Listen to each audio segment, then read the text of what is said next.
अस्सलाम नाज़रीन, मैं हूं बैरिस्टर शहजाद अकबर और आप देख रहे हैं मेरा यूट्यूब चैनल। आज 8 मई और जुमे का रोज़ है, हफ्ते का अख्ताम हो रहा है। आपकी खिदमत में ताज़ा तरीन ख़बरों के साथ हाजिर हैं। आज का जो थोड़ा सा रन डाउन है, एक तो मार्का हक की जो एक दिन की कार्रवाइयाँ थी पाकिस्तान की, जो इतना अहम दिन है पाकिस्तान के लिए, बहुत सारे लोग समझते हैं और ये बात किसी हद तक दुरुस्त भी है कि पाकिस्तान ने बहुत कामयाबी हासिल की रीसेंट जो एक कॉन्फ्लिक्ट था भारत के साथ, लेकिन किस तरह से फील्ड मार्शल साहब के बदबख्त हवारियों ने उसको एक बर्बाद दिन में तब्दील कर दिया। थोड़ी इस पे बात करेंगे। फिर खैबर पख्तूनख्वा से जो ख़बरें हैं, गंडापुर साहब फिर से सरगर्म हैं सुहेल आफरीदी के ख़िलाफ़ और किस तरह से वो अपना कम बैक करने की कोशिश कर रहे हैं या वो चीज़ें तकरीबन तैयार हो चुकी हैं। फिर नई आइनी तरमीम का भी जो समझिए कि आमद है और साथ साथ एक बोर्ड होना था, वो बोर्ड हो चुका है। और फिर थोड़ा सा बरतानिया में जो सियासी तब्दीली आ रही है उसको भी थोड़ा सा टच करेंगे। असल में वो भी हमारे ही हालात से शायद जुड़ी हुई है और उसमें कुछ सबक भी होंगे। लेकिन बात शुरू करते हैं सबसे पहले मार्का हक का पहला साल। मार्का हक का पहला साल जनाब, जिस देखिए आपको ये आप किस्मत ही कह सकते हैं फील्ड मार्शल साहब की कि भारत के साथ कॉन्फ्लिक्ट के अंदर पाकिस्तान एक अच्छी कारकर्दगी दिखा पाया। और ये एक ऐसी समझ लीजिए कि चीज़ थी जिसको इनको अब समेटने की ज़रूरत है। समेटने से मुराद ये है कि किसी तरीके से इस अफेयर को इतना प्रागंदा ना कर दीजिए कि फिर लोग आपका ठट्ठा करना शुरू कर दें। अब पहले साल की जो तकरीबात थी वो कुछ इस तरह से मनाई गई कि पंजाब से अगर हम शुरू करें सियासी सतह पे, तो वहाँ पे हमें चीफ़ मिनिस्टर पंजाब के जो छोटे छोटे बचूंगड़े हैं वो चीफ़ मिनिस्टर पंजाब का हुक्म पहुँचाते हुए हर जगह नज़र आए कि जितने भी नशरियात के ज़राए अबलाग के शोबे हैं या अखबारात हैं या लोकल टीवी चैनल्स हैं, वहाँ पे ज़बरदस्ती और मुफ्त इश्तिहारात चलाए गए और इसको लगाया गया कि ये आपके जज्बा हुब्बुल वतनी का इम्तिहान है। अच्छा, ऐसी कोऑर्डिनेटेड एफ़र्ट थी कि जो ISPR साहब के DG हैं, ISPR के DG हैं, उनकी भी जो कल की गुफ्तगू थी आपने ज़रूर सुनी होगी और अगर आपने नहीं सुनी तो उसको हरगिज़ सुनने की ज़रूरत नहीं है, because that was nothing short of embarrassing. Because उनकी कुछ चीज़ें तो मैं कल देख पाया तो वो एक ठट्टा उड़ा रहे थे, मजाक कर रहे थे, थोड़ी सी लुच्ची ज़ुबान भी इस्तेमाल कर रहे थे। अब मुझे एक बताइए कि चलें ठीक है आप जैसे भी हैं, लेकिन आपके पास एक ओहदा है, आप रिप्रेजेंट करते हैं पाकिस्तान की फ़ौज को और आप एक दुश्मन मुल्क के लिए जो आपका पड़ोसी भी है और उसके लिए और उनके लोगों के लिए जिस सतह की ज़ुबान इस्तेमाल करते हैं वो किसी तरीके से ये कोई डिग्निफाइड तो चीज़ है नहीं। लेकिन सितम का ये आलम था कि कल जनाब 3-3 घंटे की नशरियात जो हैं वो डंडे के ज़ोर पर चलाई गई और जब जो टीवी चैनल्स हैं सेठों के, जो ज़ाहिरी बात है ये सारा धंधा जो है वो बिज़नेस के लिए ही करते हैं और उनको तनख्वाहें भी देनी हैं, अपने चैनल्स भी चलाने हैं, तो इश्तिहारात के भी उनको कट नहीं लेने दिए गए। लेकिन जो सबसे दिलचस्प बात रिपोर्ट की जा रही है, हमें नहीं पता ये कितनी दुरुस्त है, अब ये टीवी चैनल वाले मालकान ही बता सकते हैं कि अगर उनको वाकई ही पैसे मिले हैं, लेकिन हमें बताया ये जा रहा है कि टीवी चैनल्स को कोई अदायगियाँ जो हैं वो नहीं की जाएंगी। बता दिया गया है कि जनाब ये तो आपके जज्बा हुब्बुल वतनी का इम्तिहान है, आप कितने पाकिस्तानी हैं कितने पाकिस्तानी नहीं हैं, मार्का हक है, दुश्मन के दांत हमने खट्टे किए वगैरह वगैरह। और ये तमाम के तमाम जो इश्तिहारात हैं वो आपने चाहे अखबार हो या टीवी चैनल्स हों वो आपने मुफ्त ही चलाने हैं। लेकिन अब देखिए सेठ का भी नज़ला जो है सारे का सारा वो किस पे गिरता है, सेठ का नज़ला जाके सारे का सारा गिरता है सहाफ़ी के ऊपर। और सहाफ़ी में भी कोई एंकर पर्सन पे थोड़ा ही गिरता है, रिपोर्टर पे गिरता है, नीचे जो एक छोटा स्टाफ होता है उस पर गिरता है। अब ख़बरें हैं कि शायद दुनिया टीवी ने कल कोई 35 लोग निकाले हैं और ये सिलसिला जारी है। और दूसरी जानिब अब ज़ाहिरी बात है कि जब ना कोई अपोजिशन होगी, ना कोई सवाल करने वाला होगा और ना ही मुल्क में कोई अदालत होगी, तो वो फिर जिस तरह से काम करना चाहेंगे हमारे लोग वो काम करते रहेंगे। बहरहाल इसी तरह के पूरा इस वक्त माहौल ही ऐसा था। लंदन में भी हाई कमीशन में आपने देखा होगा जो हैं वो तकरीबात हुई, और उसके अंदर भी जनाब जिसे कहते हैं ना कि हुब्बुल वतनी का नच नच के उन्होंने वेड़ा तोड़ दिया। लेकिन मैं इस सारी चीज़ के ऊपर हैरानगी से ये सोच रहा था कि ठीक है, मार्का हक तो असल में होना चाहिए था कि आपने मुल्क की तरक्की में कितना कदम आगे बढ़ाया है, क्योंकि बग़ैर किसी लगी लिपटी के 2022 से मुल्क में फ़ौज की हुकूमत है। पहले तो फ़ौज चलें ये शिकायत कर लेती थी कि बुज़दार बड़ा नालायक था, इमरान ख़ान बड़ा नालायक था, उससे पहले मैं कह लेता हूँ कि जी नून लीग सारे नालायक थे। लेकिन अब तो जनाब फ़ील्ड मार्शल साहब आ चुके हैं, मुल्क में उनकी हुकूमत है। हमें सिर्फ इतना बता दीजिए कि पाकिस्तान में पिछले 4 सालों में या पिछले 2 साल उठा कर देख लीजिए, आपका तालीम का शोबा कहाँ पे खड़ा है, पाकिस्तान में जीडीपी में क्या इम्प्रूवमेंट हुई है, ईज़ ऑफ डूइंग बिज़नेस क्या हुआ है। आपने कारोबार का ईज़ करने के लिए इतने इदारे बना छोड़े और हर इदारे की सरबराही पे एक फ़ौजी बिठा दिया। मुझे बताएं, माँ सिवाय DHA को जो ऑलरेडी सरकारी ज़मीनों के ऊपर और या इंतहाई सस्ते दामों ज़मीनों के ऊपर खड़ा हुआ एक बिज़नेस एम्पायर है, माँ सिवाय उसको further ease of doing business के किस और बिज़नेसमैन को या किसी बिज़नेस कंसर्न को कोई ईज़ ऑफ डूइंग बिज़नेस हुआ है? उसका देखिए इम्पैक्ट क्या है। उसका इम्पैक्ट ये है कि आपके मुल्क के अंदर बेरोज़गारी बढ़ रही है, आपके अंदर मुल्क के अंदर सर्कुलेशन ऑफ वेल्थ नहीं हो रही है। लेकिन कमाल मैं कहता हूँ हौसला भी है पाकिस्तानी कौम का। मैं असद उमर साहब का ट्वीट देख रहा था और बड़ी दिलचस्प उन्होंने बात की कि अमेरिका जिसका GDP पाकिस्तान से बहुत ज़्यादा है और एक तरक्की याफ्ता मुल्क है, लोगों की जो है क़ुव्वत ख़रीद भी बहुत ज़्यादा है, और वहाँ पे पाकिस्तानी रुपयों में शायद आज तेल की कीमत पर लीटर 330-340 रुपए के करीब है और लोगों को मुसीबत पड़ी हुई है। लेकिन पाकिस्तान जहाँ पे GDP की सत्यानाश है, क़ुव्वत ख़रीद भी कोई नहीं है, बेरोज़गारी है और तेल आज 400 रुपये से ऊपर है पर लीटर। लेकिन कमाल है कि हम भी कहते हैं कि यार कोई नहीं, चलो गुजारा कर लेते हैं, ईरान का झगड़ा है, ये है वो है।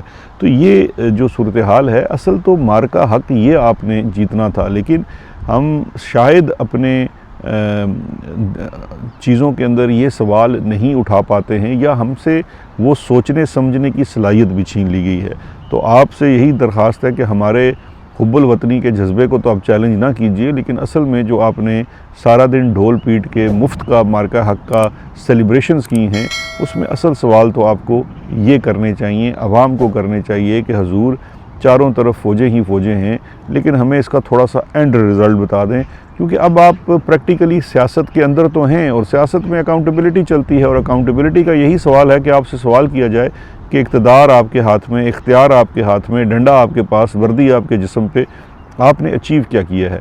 अब मेरा ख्याल है कौम को डायरेक्ट सवाल फ़ौज से करना शुरू कर देना चाहिए, क्योंकि सियासतदानों के तो पल्ले ही कुछ नहीं है। बहरहाल ये है सिचुएशन मार्का हक की, and there was zero dignity in DGISPR's conduct.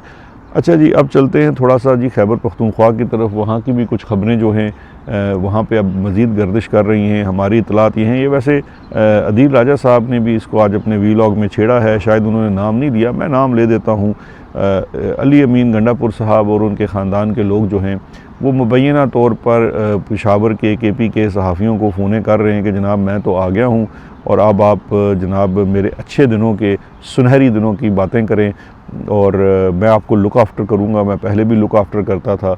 और इसके साथ साथ जो उनका अब एक और जो मोडस ऑपरेंडी है वो दरअसल ये है कि सुहेल आफरीदी को आपने टारगेट करना है, और सुहेल आफरीदी के जो हवारी हैं या उसके साथी हैं या जो उसके साथ देने वाले 2-4 लोग हैं, उनको थोड़ा सा आपने जनाब टारगेट करना है, और उनकी आपने करप्शन की जो दास्तानें देखें ना कितनी वो ज़्यादती कर रहे हैं। अभी एक और स्कैंडल जो है वो सर उठा रहा है, उस सिलसिले में जो 2 बाबों की कमेटी है खैबर पख्तूनख्वा में, उसने एक चिट्ठी भी लिखी है गालबन एक आध दिन पहले, वो हम आपको दिखा भी देते हैं। वो ब्रिगेडियर साहब हैं और उसके साथ शाह फरमान हैं, और उन्होंने मीना आफरीदी साहब को ये चिट्ठी लिखी है। मीना आफरीदी हो गए, शाहिद खटक हो गए, ये लोग वो हैं जो सुहेल आफरीदी के करीब तस्वर किए जाते हैं, और उनकी ज़ाहिर बात है वजारतों के अंदर मामलात भी हैं। हम नहीं जानते कि मीना आफरीदी साहब करप्शन कर रहे हैं या नहीं कर रहे, हम नहीं जानते कि जनाब किसी और महकमे में वहाँ कुछ हो रहा है या नहीं हो रहा, या जो जिस किस्म की दास्तानें और स्टोरियाँ जो हैं वो अब अखबारात की ज़ीनत बन रही हैं सोहेल आफरीदी के पीछे। लेकिन ये जहन में रखिएगा कि ये सारी की सारी इन हाउस जॉब्स हैं। ये करप्शन की, अकाउंटेबिलिटी की खेल के साथ ना मैं तकरीबन पिछले 20-25 साल से वाबस्ता रहा हूँ, और मुझे पता है कि जब भी किसी को सियासी तौर पर ख़ासकर इस तरह के माहौल में जो आज है गज़न पहुँचाना होता है तो फिर यही मंत्रा अपनाया जाता है। सोहेल आफरीदी ने अपने कर्मों का जो अपने डूज़ और डोंट्स हैं उसका हिसाब तो उसने ख़ुद देना है, लेकिन इस वक्त जो उसके ख़िलाफ़ माहौल बनाया जा रहा है वो दरअसल इस चीज़ का शाखसाना है कि अली अमीन गंडापुर साहब का बहुत ज़्यादा याराना है राना सनाउल्लाह साहब के साथ, और मोहसिन नकवी को वो बहुत अच्छा शख्स समझते हैं, और वो ये भी समझते हैं कि वो इस वक्त पाकिस्तान तहरीक इंसाफ की जो हालत है उसमें उनकी बेहतरीन खिदमत कर सकते हैं अपने स्टाइल से। बेशक वो स्टाइल जो है वो इमरान ख़ान के साथ ना मिलता हो, उससे मुताबिकत ना रखता हो, इमरान ख़ान के नज़रिए हकीकी आज़ादी से उसका ताल्लुक़ ना हो, उसकी मज़ामती सियासत से कोई ताल्लुक़ ना हो, इसका अली अमीन गंडापुर को कोई फ़र्क नहीं पड़ता, क्योंकि अली अमीन गंडापुर साहब के अंदर एक चीज़ जो है वो तो खैर बिल्कुल है, और वो समझते हैं, उनका ये मानना है जो नवाज़ शरीफ साहब का मंशूर है या नवाज़ शरीफ साहब का सियासत का स्टाइल है कि सियासत इक़्तिदार के साथ होती है, इक़्तिदार के बग़ैर सियासत नहीं होती है। सोहेल आफरीदी साहब इस वक्त इंतहाई कमज़ोर हैं, और उसकी कमज़ोरी की ये वजह नहीं है कि उनके वज़ारत आला के अंडर कुछ लोग शायद करप्शन कर रहे हों या ना कर रहे हों, हमें इससे कोई गर्ज़ नहीं है, ना हमें पता है।